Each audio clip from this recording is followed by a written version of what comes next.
Make sure it's all recording.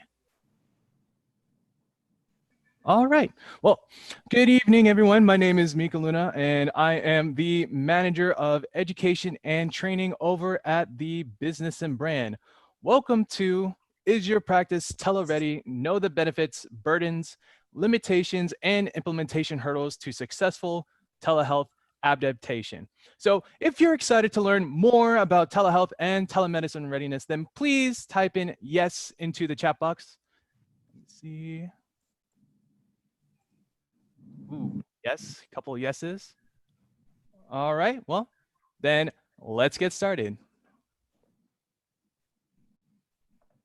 Okay, first things first, I want to thank everyone who was on this webinar tonight because you could have been doing honestly anything else besides this, but you came here and you chose to invest your time to be with us. And we want to say thank you for being here. And we especially want to thank all of the healthcare heroes out there. So the Business and Brand would like to take the time to thank all of the healthcare workers from all over the world who are giving it their all every day. Nurses, doctors, support staff, cleaning staff, everyone. Your tireless work is fully appreciated, and we are dedicated to helping you and your staff stay healthy and connected to your patients through this time of uncertainty. So I would just like for everyone to say thank you to all their, type in thank you into the chat box and say thank you to all those healthcare heroes. All right. Thank you. Thank you. Okay. We'll be going into a few housekeeping rules. First thing is that please type into the chat box where you are coming from, where you are watching this live stream from. And if you have any questions, comments, or concerns, please type it into the Q&A section. We will, after each major section, we will take a break and then we'll start taking in questions, right? And then also today's session will be recorded and all the resources and slides and the recording will be emailed to you after this webinar is completed. And I'm seeing a lot of people are coming in from Atlanta, Johns Creek, another Atlanta, Grayson, Round Rock, Texas. Woo, Texas. But without further ado, I'll pass it over to Terrence. Awesome. So thank you so much, Miko, and thank you to everyone for joining and tuning in with us on this special night. I'm Terrence Hite. I'm the co-founder and head of consulting and also the CEO of the Business and Brand. I'm going to pass it now to my partner, Bridget. Hi, and like Mr. Hite said, my name is Bridget Joy, and I'm the brand marketing manager and also the co-founder of the Business and Brand. And hello, my name is Evan Walker, and I'm the senior consultant who specializes in operations and strategy. All right, so let's jump right into it. First, I would like to highlight that the Business and Brand is known for building trust with our clients and solving important problems they face within the marketplace. Over the years, we have created special relationships and have been able to provide consultant services to many prominent healthcare organizations within the state of Georgia. As you can see, we have a solid track record within the healthcare space. Next slide, please.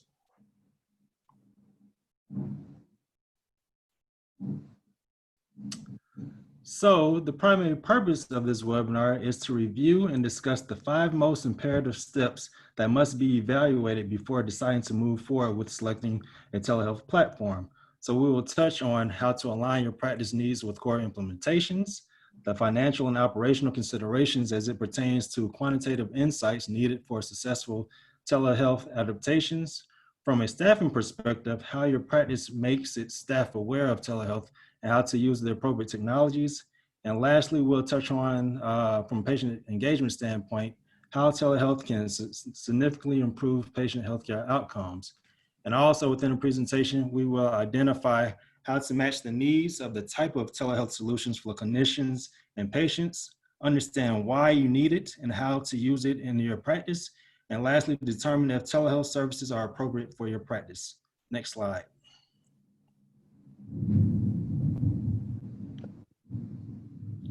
So we are all aware that due to the COVID-19 pandemic, providers are using telehealth services to provide virtual care to their patients. We also know that changes in the way that healthcare is delivered during this pandemic are needed to reduce staff exposure to ill persons and also to minimize the impact of patient surges on healthcare facilities. Because of the recent policy changes that have reduced barriers to telehealth access, 50% of telehealth adaptation is up among physicians. 93% of physicians said that it improves patient access to care. And 77% of physicians said that telehealth leads to a more efficient use of their time. So as you can see, there are many benefits to incorporating telehealth technologies to deliver acute, chronic, primary, and specialty care. But the most important benefit of telehealth is that it can also significantly improve patient health outcomes. Now that you are aware of what will be discussed, I would like to pass it over to my colleague, Terrence. Awesome. Thank you so much, Evan, for that. So I'm going to talk to you a little bit about our company just to kind of level set, and then we'll go into a little bit about what it is that we actually do, and then we'll jump into the content and the meat of it. So our company, The Business and Brand, has a simple mantra that we go by, which is we extend your brand beyond the practice. The world is changing, healthcare is changing, and consumerism is now moving into the healthcare space. Marketing, operational alignment, those things are more important than ever, and that's where we come in. So who do we help? We help medical practices, and our focus is how do we create long-term and sustainable relationships with them and allow them to do that for their patients. How do we help them? We can help them by several ways. We focus on creating programs and campaigns that emphasize digital engagement, brand visibility, operational processes, and technology use. And lastly, the methodology that we use, you'll hear a lot about, is operational branding. So we use operations and brand marketing to solve revenue problems and grow businesses. We're very intentional. We want to grow medical practices. We want to grow whatever business we work with. Some companies are not necessarily for us, and that's absolutely fine, but that's what our focus is how do we grow your company? So this operational branding that I just mentioned is a term that we coined, and it's essentially the intersection of business operations and brand marketing. A little bit deeper, from the operations perspective, we design and implement processes and methods that increase efficiency. So we look at the business at its core. We look at the intake process for the patients. We look at the patient experience at its core. And from a process perspective, we say, okay, where are the areas of efficiency? How do we maximize dollars and ROI? We then pair that with the efforts from the marketing team. And what they do is they promote the service in a way that highlights the overall brand. So they put you out there in front of the patients and say, hey, this is a doctor that you want to be involved with. This is a practice that you want to be involved with because they care about you. And we really emphasize and make the physicians the thought leaders in their own spaces. But by doing this, we're able to link the identity and values with the target patient and build that credibility and extend that loyalty. But most importantly, the conduit between that and the actual patient is the care provider. And they play a vital role as advisors, if you will, in the solution delivery. So we don't come in like some consulting firms do, just drop off a solution. We partner with you, again, from that long-term belief that we have. We partner with you in order to provide the most patient-centered care. And that's what everything in the healthcare division of the Business and Brand is focused on, is patient-centered solution. So now we'll get into the main meat of the webinar. We'll start off with the first of the 5 areas with TeleReady and its core readiness. So it's ensuring the organization is ready at its core. Let me talk to you a little bit about that. So let's start off with this. What are physicians saying about the benefits of telehealth? Well, a few things. One, they're saying that it improves patients' access. 93% of physicians are actually saying that it improves patient access. Now you have patients in rural areas that would have had to travel hours to get the best care, can get the care from the comfort of their own homes. Next is a more efficient use of their time. 77% of physicians said that telehealth has been a more efficient use of their time. They're able to now spend less time in the hospital and more time actually at home, less time commuting, and more time at their office. And actually treating patients at a higher rate. And then lastly, it improves the doctor-patient relationship, which is a huge marketing piece here. Again, it's that brand loyalty. 60% of physicians see that patients have that loyalty to their doctor, and they have that relationship built because of telehealth. So next, with core readiness, the key things to consider. First is the patient need or demand for telehealth. So I want you to think about this. are the segments of your patient population who could benefit from telehealth, or are there segments, sorry, of your patient population who could benefit from telehealth? So earlier I was mentioning the geographic, the rural constraint, if you will. There may be people in the rural areas that could benefit from telehealth. You could be saving a life as a physician, but don't necessarily, or not as necessarily able to access them because you don't have that telehealth solution. That's why it's so important that by providing a telehealth solution, you're now providing access to care to so many people who would have otherwise not had it. The other part is the care provider's desire for telehealth. So we have to have that buy-in from the care provider. And what we see is that it diversifies the physician's offering and business model. So that's one of the benefits to the physician. They're able to now offer a telehealth solution and generate additional revenue. The patient engagement is increased. Now that technology is in the palm of your hand, a patient's able to sit at their home, speak to the physicians. Think about how many more visits a patient would do if they didn't have to get up or if they didn't have to drive. Think about the patients that don't even have vehicles but may only have a cell phone. And then lastly, it increases the practice's revenue. Now, of course, patient-centered is always the focus, patient-centered care. At the same time, backing that, and what gives us the ability to provide the best care is revenue. And that's why by providing a telehealth solution, you're able to increase the revenue of the practice and deliver quality care to your patients. Lastly, it's the implementation preparedness. Now, this is an area that's kind of near and dear to my heart because I was consulting with United Health Group at Optum 360. I was doing implementations, and what we found is that sometimes there were places that didn't have the time or resources to dedicate to a proper implementation, and things could go drastically bad. So this is what physicians have to take into account during their core readiness assessment. Do you have the time and resources available, or should you outsource it? And when we say time and resources, I broke it down, as you can see, into financial, right? Do you have the money to pay for a solution? There are a few solutions out there that back in March, they were saying you could get it for 30 days, 60 days, 90 days for free. And after that, you get a low monthly payment. Well, what you come to find out is that that monthly payment actually ended up being hundreds, if not tens of thousands of dollars. We've seen figures as high as $15,000 per month to maintain a telehealth solution. So think if you're a physician or a practice and you haven't thought through this piece right here in terms of the financial viability, then you may not be prepared for what's to come and could have brought all your patients onto a telehealth solution and then have to switch them off into another one. It could just create a big mess. The second piece is the human capital portion. Are your staff members stressed already in terms of, or stretched thin rather, in the practice? Do they have the capacity to actually help and the skill set to actually help do an implementation properly? These are, again, the three core readiness areas to look at as a physician practice. So now I'm going to open the floor for this section because I just gave a lot of information. See if we have any questions.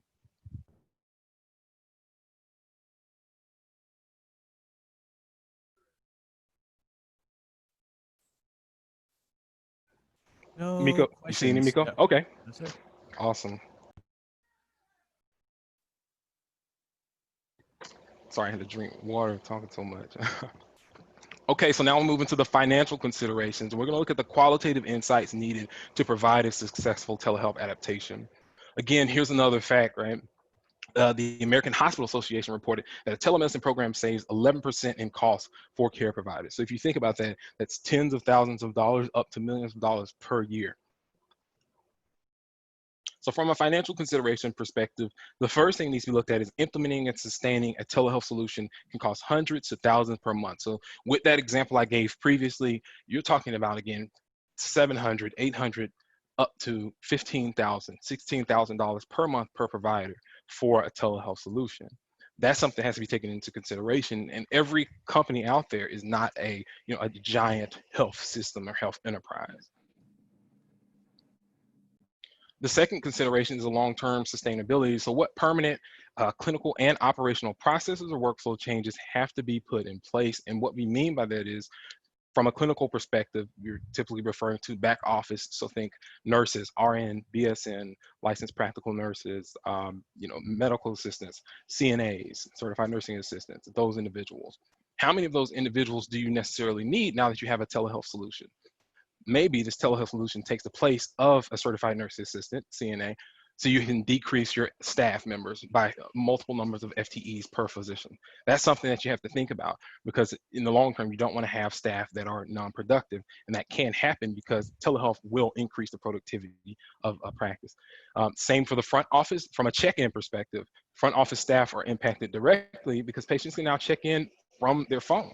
So they don't have to communicate with anybody. So how many FTEs in the long run are you going to need to decrease, or how do you repurpose the staff that you have when you bring in that telehealth solution? So that's just something that has to be looked at, as well as the workflows, because which means the process changes now because you're cutting out certain pieces of the process in a physician practice visit. So those things all have to be looked at very carefully.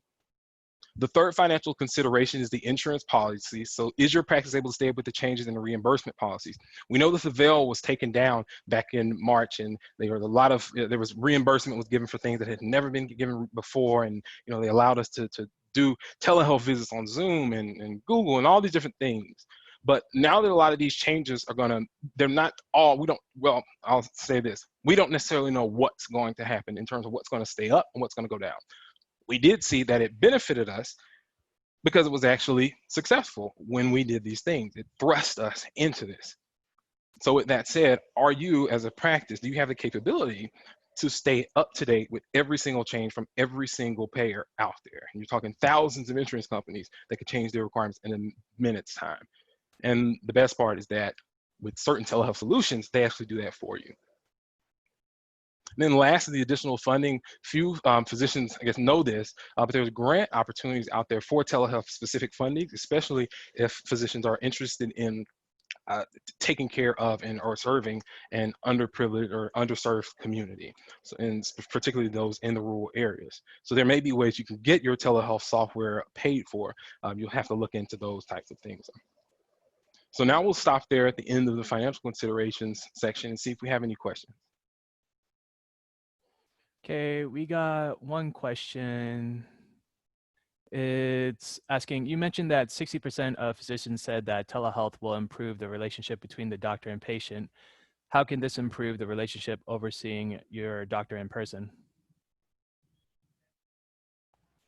That's a great question, and I think that would be a good question for a physician. From my perspective, what I would say is just the increased the patient buy-in to their care. So if you look at it from the perspective that now you'll have a decrease in the amount of appointments, so there'll be less missed visits. So maybe if patients typically go to 70% of their appointments in a standard year in person, well, now if they're going to 100%, that additional 30% is more opportunities and more touches with the physician. So that would be, from my perspective, but that would honestly be a question for a physician. No, thank you for the question. Mm-hmm. Yeah, thank you for the question. No, absolutely. Thank you for the question, though. Are there any more? Nope, that's it so far. Okay.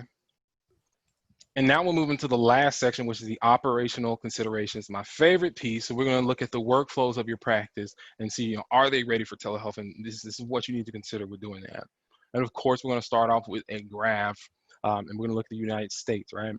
The physician telehealth adaptation by 2022 is going to be at 60%. That's shot up drastically. I believe in 2013 it was in the teens, like 18% of physicians had it. Today we're right at around 49, and I've seen between 47 and 49% of physicians are using it because of the coronavirus pandemic.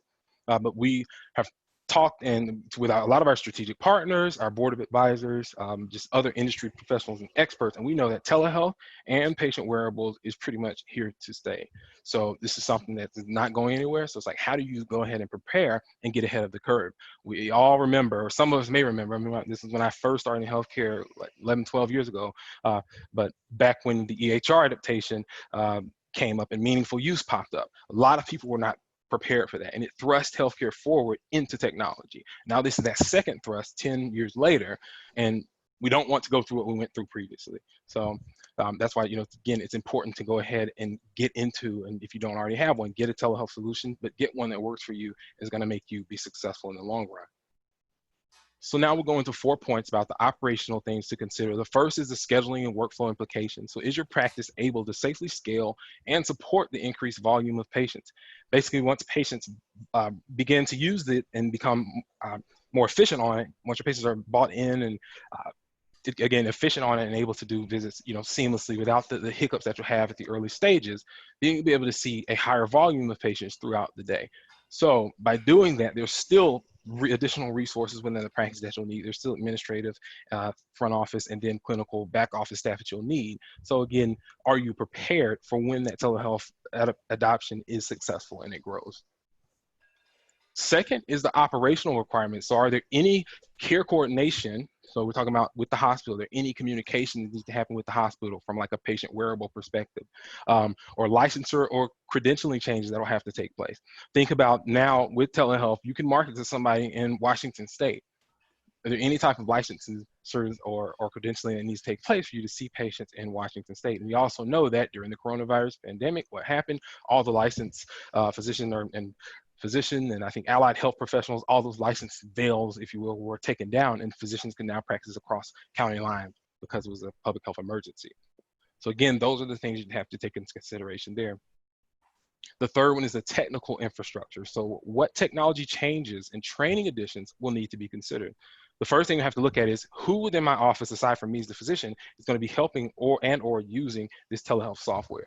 And then with that, are there changes that have to be made within the practice? And then how am I going to get these people trained? So by bringing in certain telehealth companies, you have implementation teams that come in and they handle the entire technical infrastructure. They handle the training appropriately. They're able to be that resource for you. And then we're able to look at the technology changes in terms of, maybe with the telehealth system, you are able to eliminate 2 other softwares. It's just an example. Lastly is the physician space, and this is not a funny one, but it's a small one, which is being able to identify physical space and workflow changes within your practice. So from a physical space perspective, think of a physician sitting in their office and may have their camera up on their camera phone, speaking to a patient, and the patient could see their computer, or could see a patient chart or patient vitals or something like that. That's an easy HIPAA violation that you wouldn't necessarily think of, but there's patient data and PHI all around a physician's office. So that has to be taken into consideration as well. Plus, from a brand perspective, you want to not look like you're laying in a bed as a physician or as any type of care provider talking to a patient. You want to still, provide that professional aura. So that's the end of the operational considerations. We'll pause at that section and see if we have any questions. We currently have 2 questions here. First Awesome. one is, even though implementing telehealth solutions increases productivity, wouldn't some companies be hesitant as it would cut their staff and make some positions obsolete? And do you think this is an inflection point for health and wellness businesses? I think that's a great question. Thank you for whoever asked that. What we're seeing is that with technology, all businesses are getting nimble in our industry, which is the professional services space. So accounting firms, management consulting firms like us. We're seeing that the companies are, by 2025, they're saying that 80%, I believe, of companies are going to be made up of 2 founders and maybe a couple of core team and the rest contractors. I'm saying to say teams are just getting nimble, and that's what other industries are already doing. Healthcare is an industry that's typically been behind. Therefore, I feel like it's now being thrust into what has to happen. So technology comes in, it takes away jobs. Think about it. There's no more horse and carriage makers, or there's no more sword makers, but people have to, adapt to that. So it's an unfortunate reality I think we have to face, but that's why at the same time, by bringing in the right solutions, there may be ways to repurpose your staff. And what was the second part of that? That was the first part of the question. What was the second part of the question, Nico? It is, do you think this is an inflection point for health and wellness businesses? And yes, so absolutely, absolutely. I mean, you're now able to see. I mean, think about a typical physician load, a busy phisian load. When I was in primary care, you're talking maybe 30 patients a day, 32 patients a day, and that's the doctor seeing that many patients in a practice. I mean, it's booking it and going straight through lunch, probably working 10 hours. So saying that to say, now if you could see an initial 5 patients, that can make a huge difference. Because I think the physician's panel in a typical year is about 1,200 patients. If you increase that by 300 to 400 patients, that's a big deal. So I definitely think that's what technology will do as soon as we of course get over that early adapter that phase and people get used to the actual software. So yeah. So right. Was there another question, Miko? There was another question. This is from Richard Beard. Okay. His question is, how does the cost of having a telehealth appointment compare to an in-person visit? And the cost from, well, I guess I'll speak to it from both perspectives. From the patient's perspective, it's pretty much, whatever your copay is, it's pretty much the same. But from the physician's perspective, in terms of their cost, or more so from a price perspective, the billing regulations have changed to where now physicians get this exact same reimbursement that for a telehealth visit, really it's called a telemedicine consultation or telemedicine visit. That's the distinguishment there. So for that visit, they get the same reimbursement that they do for an inpatient visit. That wasn't that case before March, before coronavirus hit. So saying it to say that that's the full answer, but we don't necessarily know. A lot of things are definitely changing. But great question. Thank you, Richard. Awesome. Thank you for the question. And that is the last question as of this moment. Okay, awesome. So I'll go ahead and pass it over to my partner, Bridget.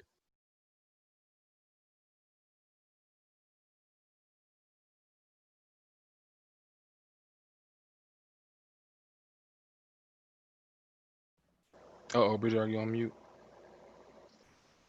Yes, so perfect. Thank you, Mr. Height. So as I said before, my name is Bridget Joy, and I am the brand marketing manager for the business and brand. And there's 2 points that I'm going to talk about today in our 5-point readiness system, and that is staff engagement and patient adoption. So these are the 2 critical components of making sure that your program is successful, because you have to have buy-in from your staff initially in order for it to be successful. But unfortunately, most telehealth providers, they don't have programs that motivate your staff to use it and encourage your patients to adopt it. And you know what? It really can be quite a culture shock after purchase. And physicians and staff, all of a sudden, they realize that, okay, we have to learn this new technology, and it is going to, shake things up in the office for a little while. And that's okay, as long as you have a plan on how you're going to continue to use it and how you're going to get the patients to adopt it.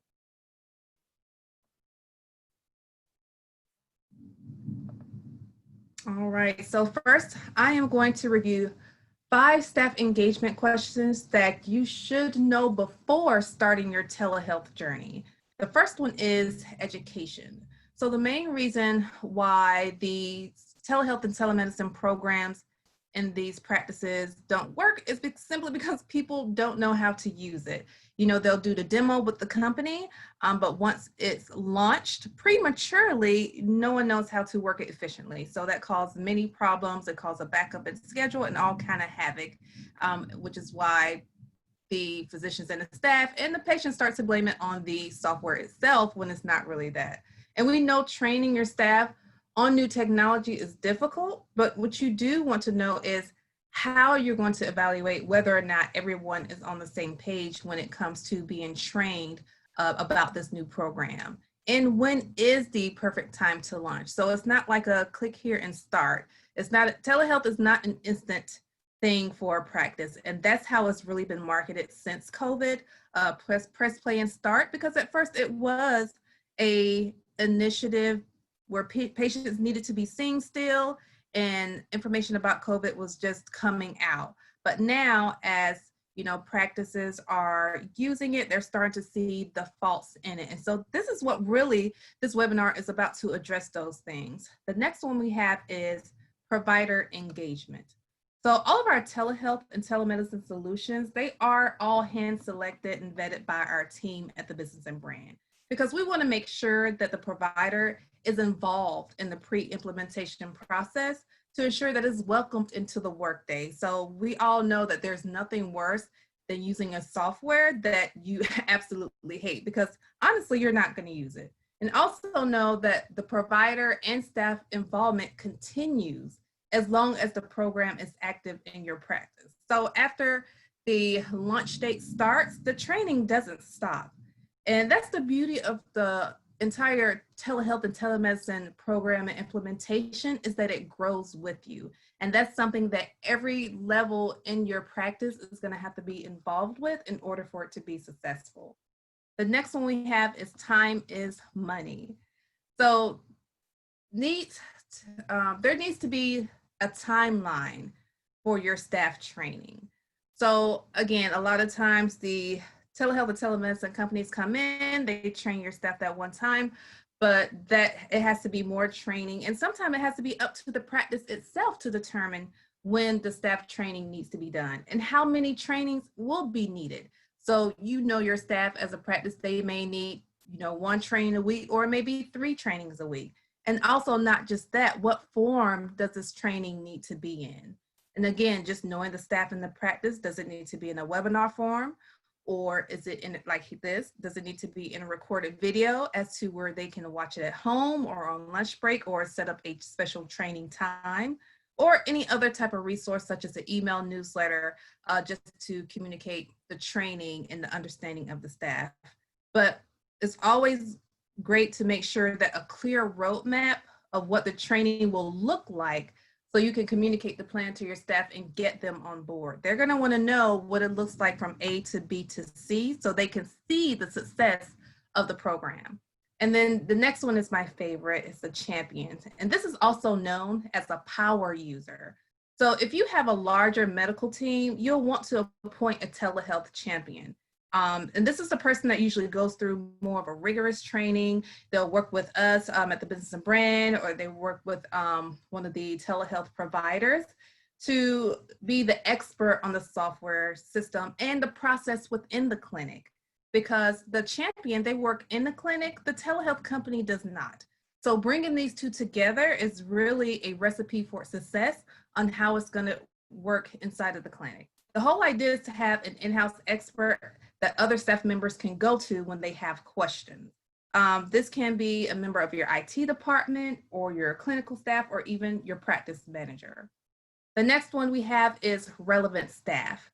So before staff training is even planned, you have to consider all the stuff that will need to be involved in the program. So it may sound like common sense that when you implement telehealth, everybody's gonna gather around the table and learn it, but there's only really key people in your practice that need to know about telehealth and how to use it. So everybody doesn't need to have access. But overall, when it comes to the staff engagement of your program, it's more about the habit of your staff and also the emotion of your staff.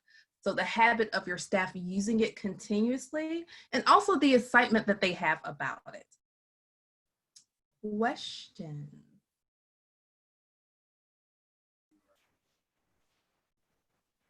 Not seeing any questions at the moment over here from my end. Okay, great, no problem. So we will continue to move to a very important piece where we all are a part of, and that's the patient. So we can definitely come from this side of the spectrum, and then also doctors are patients as well. So how to, I'm going to talk about here how to overcome barriers to patient adoption in order to make your telehealth or telemedicine program successful. Now, 75% of patients have expressed an interest in telemedicine appointments, but however, industry's average utilization rate is below 10%. So they're interested in using it, but they're not. So what's the problem? So we're gonna back it up to, was that maybe February, when coronavirus started to really hit here home in the States, it created an explosive growth, like I told you guys, in telehealth. So in a way, it forced patients to stay at home and use telehealth technology. Because a lot of information was coming out and people didn't know what to do. So they just told everybody to stay at home. But again, you know, you have people that still need to get their follow-ups, do, you know, their heart checks and things like that. And those people are, you know, even more susceptible to the disease. So how did they overcome that? They have a telehealth or telemedicine appointment. So next we're going to cover the 5 barriers to patient telehealth adoption. The first barrier is simply engagement. The overall objective is to provide your patients with better access to care while helping to empower them to stay healthier longer. And there is a short-term and long-term goal for your telehealth or telemedicine program. The short-term goal is to just increase engagement by building a partnership, building that relationship with your patients. While the long-term goal is to empower your patients to take a more active role in their care, improve their lifestyle habits, and also take more control in managing their conditions. Patients have the power in their hands now. And it wasn't always like that. Not too long ago, when they told you to go visit a doctor, You didn't question it. It doesn't matter if someone died on the table that day. That was the person, that was the doctor that you went to go see. But now there's different platforms that you can look on. You can look at reviews because the power is in the patient's hands. Next, we have patient usage. Now, engagement is extremely low, like I tell you all. It's below 10%, barely in the double digits. But most patients aren't even aware of their access to telehealth. Only 17% are aware that their provider even offers virtual health services as an alternative to going to the doctor's office, as an alternative to going to the emergency room even, or even an urgent care visit. So next we have patient outreach and education. So important. So telehealth and telemedicine, so even though they are familiar terms now, people have heard them through the grapevine, you know, their grandparents may have had it, or they may have heard it like this here in the webinar. However, there needs to be a little bit more explanation to the patient exactly how it's going to help them in the outcome of their health. You want to really get them excited about the possibilities of the benefits of the program. Focus on why patients should want to do telehealth appointments. You or your staff at the office can share a brochure, which sometimes we like to call a cheat sheet about telehealth. It can be the top 10 reasons why telehealth is better. Post it on your social media outlets regularly. And as you know, with social media, consistency is key and always wins the race. So 3 times a week, you're going to post that you have a new telehealth program and click this link to check it out, because that's letting the patients know about it. Even if there isn't immediate buy-in from your patients with your program, you really want to just start the conversation about it. And that always starts with you, the physician or the staff. And so that's why I discuss those things first, because it starts up and it trickles down. Next, we have show the patients how to use it. So most people are immediately, even myself, is intimidated when it comes to learning a new technology.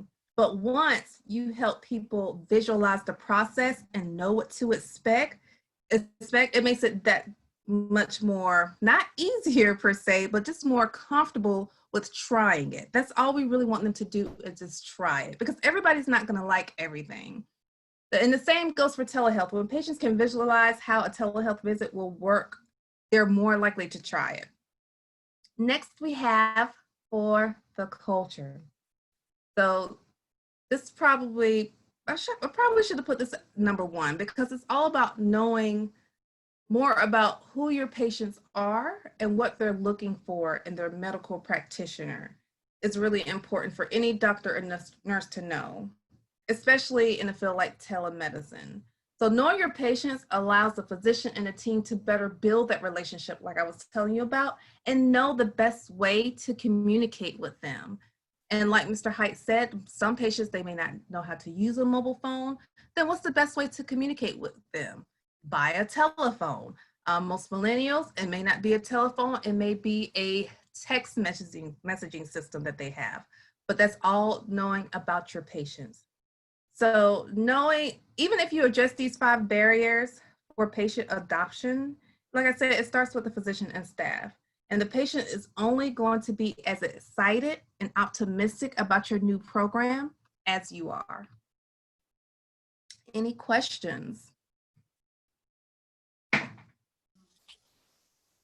I am seeing no questions yet on my end. Beautiful. Okay. I think maybe we'll just wait like a few more seconds here, since this is the final Q&A before we close out. Waiting.